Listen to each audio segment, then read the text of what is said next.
চাঁদপুরের মতলব উত্তরের ঘনিয়ারপাড়ে দাঁড়িয়ে থাকা এই বটগাছটি প্রায় ৩ থেকে ৪০০ বছরের পুরনো। লোকমুখে শোনা যায় এই বটতলায় এলাকার হিন্দু সম্প্রদায়ের মানুষের কাছে পূজা পার্বণের এক অন্যতম স্থান।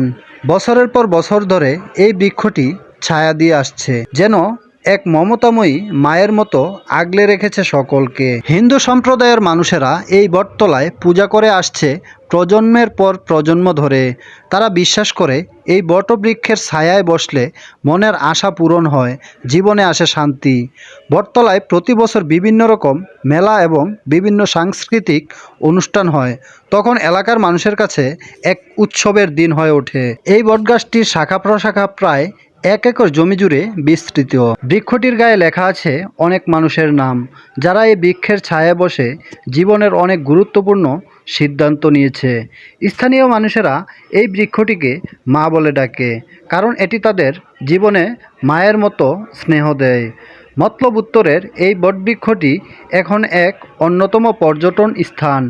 ভিডিওটি ভালো লাগলে লাইক, কমেন্ট, শেয়ার করে পাশে থাকুন। ধন্যবাদ।